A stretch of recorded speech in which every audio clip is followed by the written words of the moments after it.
Hi guys, मैं राहुल मिश्रा आपका एक बार फिर से स्वागत करता हूं अपनी चैनल करेंट टेक में। दोस्तों, आज हम डिस्कस करेंगे फाइनेंशियल कमीशन ऑफ इंडिया यानी वित्त आयोग और समझेंगे वित्त आयोग के बारे में कि कैसे फाइनेंशियल कंडीशन को यह हेल्प करता है।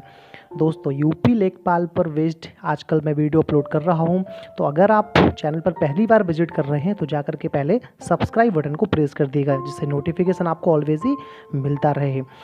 और दोस्तों, इकोनॉमिक्स की वीडियो आजकल अपलोड हो रहे हैं। जैसे ही इकोनॉमिक्स कंप्लीट होता है, जो अदर सब्जेक्ट होंगे उनके वीडियो भी अपलोड होना स्टार्ट हो जाएंगे।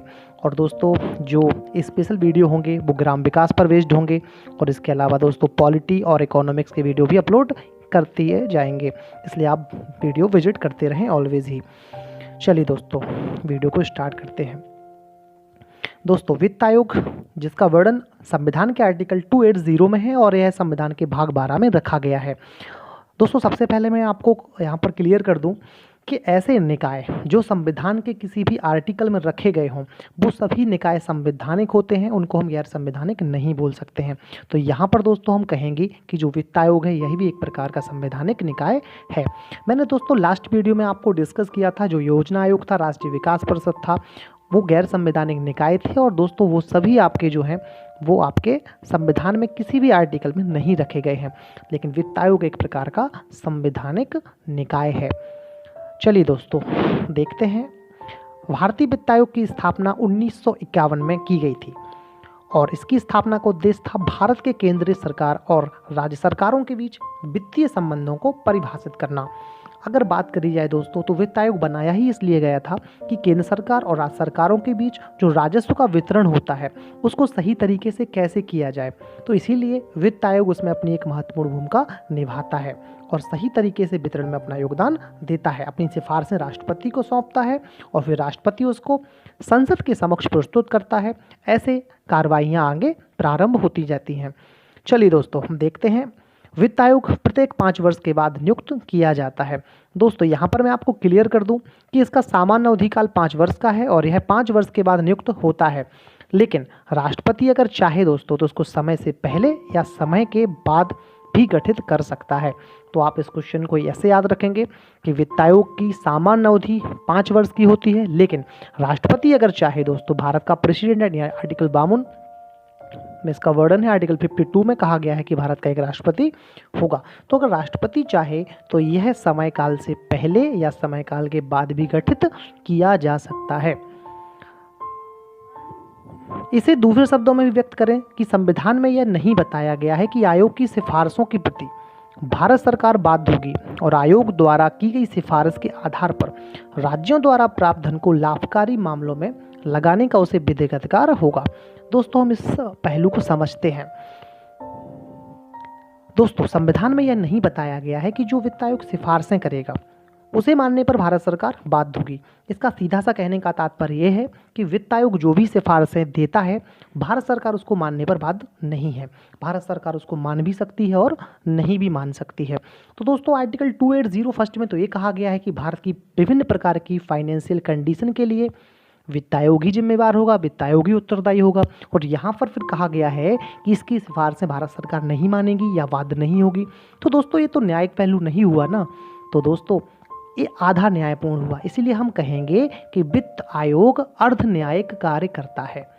वित्त आयोग संवैधानिक तो है, लेकिन इसका जो कार्य करने का तरीका है वो कैसा है? अर्ध न्यायिक। और क्यों है? क्योंकि भारत सरकार इसकी सिफारिशों को मानने के लिए बाध्य नहीं है। दोस्तों, इसी के संबंध में वित्त आयोग के चौथे अध्यक्ष थे डॉक्टर PV राजा मन्ना।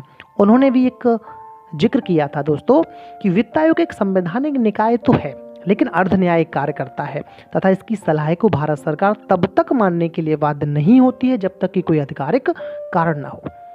तो दोस्तों, भारत सरकार इस सिफारिश को मानने के लिए बाध्य नहीं है।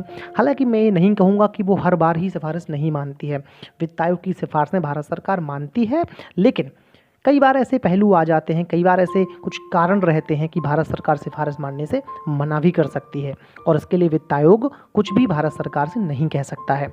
चलिए दोस्तों, हम बात करेंगे कि अब तक कितने वित्त आयोग नियुक्त किए जा सके हैं।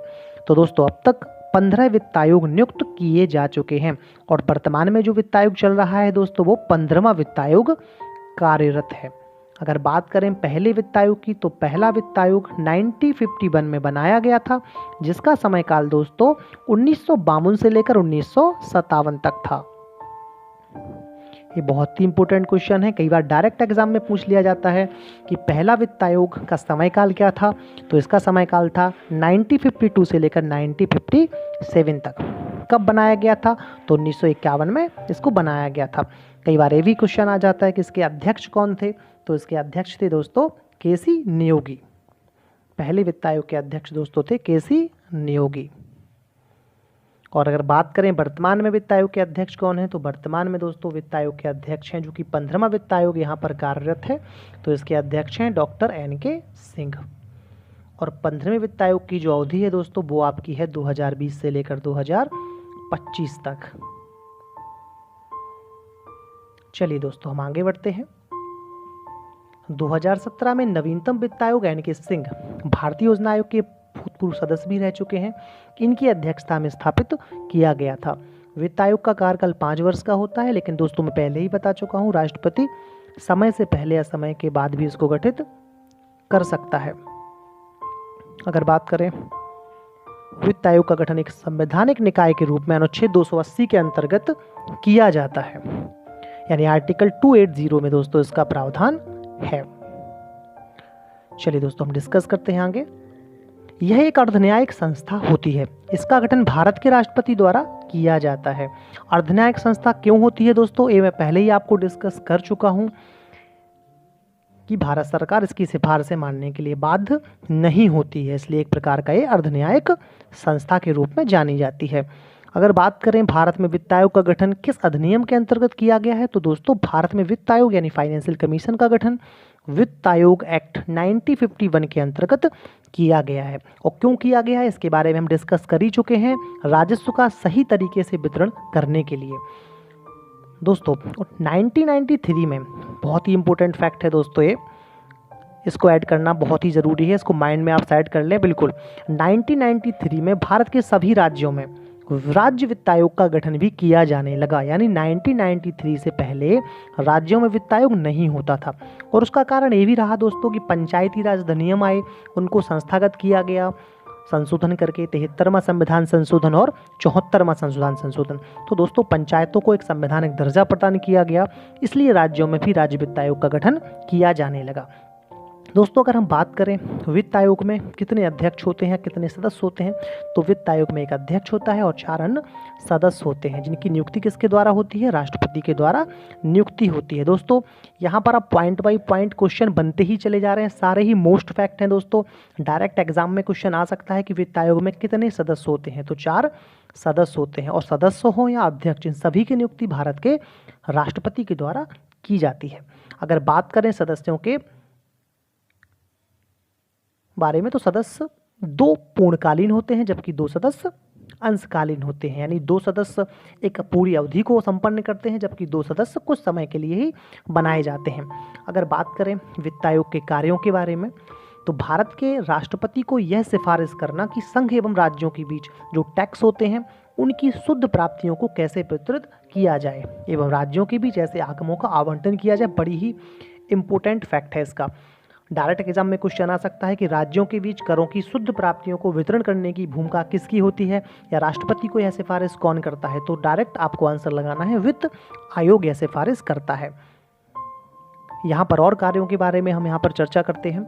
आर्टिकल 275 के तहत संचित निधि, जो कि कंसोलिडेटेड फंड से बोला जाता है, में से राज्यों को अनुदान या सहायता दी जानी चाहिए, ये भी वित्त आयोग ही सिफारिश करता है। भारत की सबसे बड़ी जो निधि होती है संसद की, वो संचित निधि होती है। और अगर बात करी जाए तो केंद्र का कर्तव्य होता है कि राज्यों को समय समय पर वो अनुदान उपलब्ध कराता रहे। कोई भी आपातकालीन परिस्थिति होती है, किसी भी प्रकार की सहायता राज्य को चाहिए, तो केंद्र अनुदान स्वरूप उसे देता है। तो इसकी सिफारिश भी कौन करता है दोस्तों, वित्त आयोग सिफारिश करता है।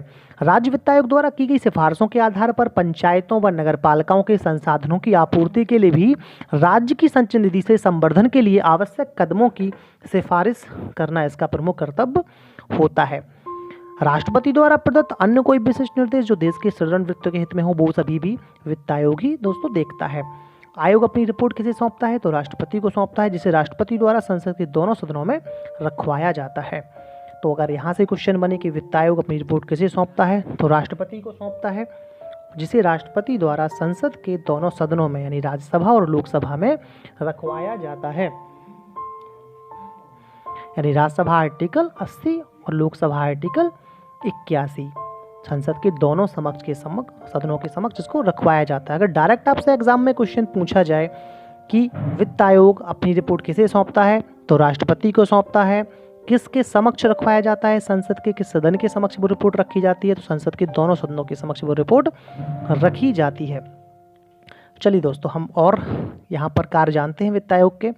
प्रस्तुत सिफारिशों के साथ स्पष्टीकरण ज्ञापन भी रखवाया जाता है ताकि प्रत्येक सिफारिश के संबंध में कार्यवाही की जानकारी हो सके।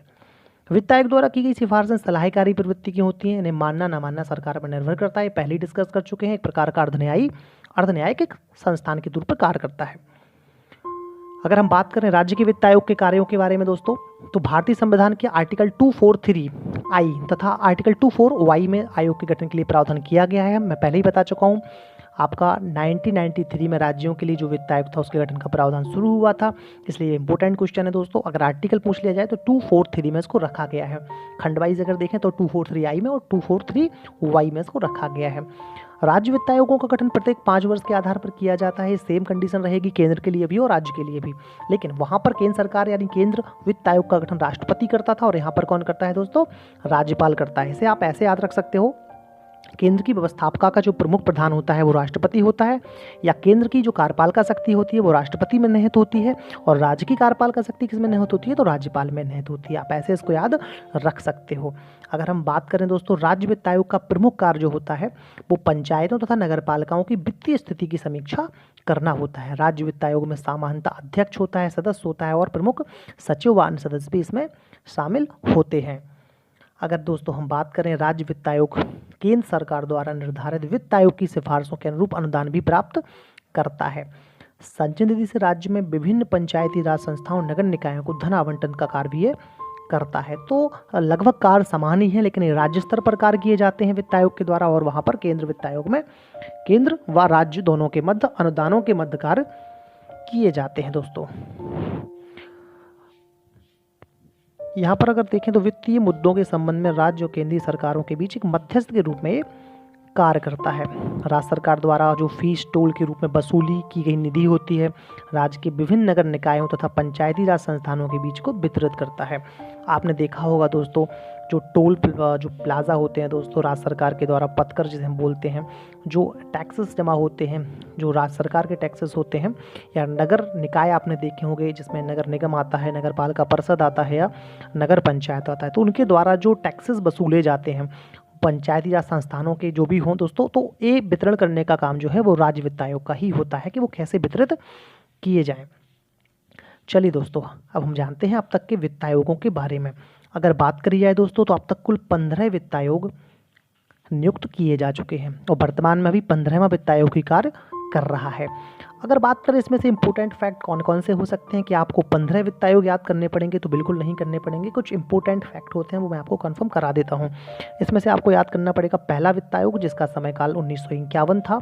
1951 में मतलब बनाया गया था, नियुक्त किया गया था या गठित किया गया था, ऐसा हम बोल सकते हैं।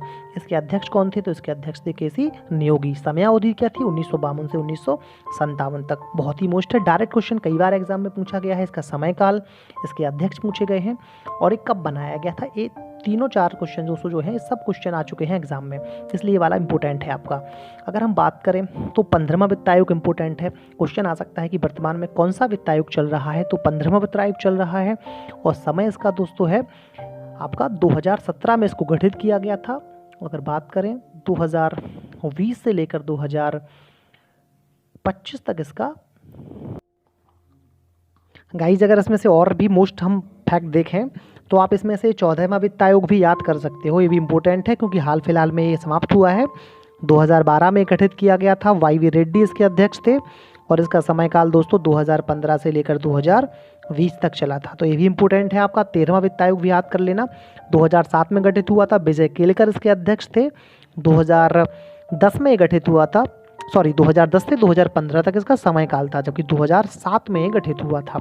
इसके अलावा अगर हम बात करें दोस्तों तो आप 2 फैक्ट और याद करके जाना इसमें से। एक तो एक सबसे कम समयावधि वाला वित्त आयोग कौन सा था, तो वो था दोस्तों चौथा वित्त आयोग, जो कि 1966 से लेकर 1969 तक चला। ये केवल 3 वर्ष का वित्त आयोग था, जो कि सबसे छोटी समयावधि का ये वित्त आयोग रहा। अगर हम बात करें सबसे लंबी समयावधि का वित्त आयोग, तो वो था नवा वित्त आयोग, 1987 में गठित हुआ। NKB सॉल्वे इसके अध्यक्ष थे और 1989 से 1995 यानी ये 6 साल तक चला, जो कि सबसे लंबी समयावधि थी। लगभग 6 साल तक ये चला और ये आपका 3 साल तक चला। तो ये भी इम्पोर्टेंट है, इसको भी आपको याद करके रखना है। दोस्तों ये था वित्त आयोग पर बेस्ड एक फुल लेक्चर। इससे बाहर दोस्तों क्वेश्चन नहीं जाएंगे, आप इस लेक्चर को पूरा देख लीजिएगा। दोस्तों अगर आपको ये लेक्चर अच्छा लगा हो, ये वीडियो अच्छी लगी हो, तो कमेंट बॉक्स में ज़रूर बताइएगा और मिलते हैं नेक्स्ट वीडियो में फिर से एक बार। तब तक के लिए बाय बाय, ख्याल रखिए अपना और अपनी फैमिली का।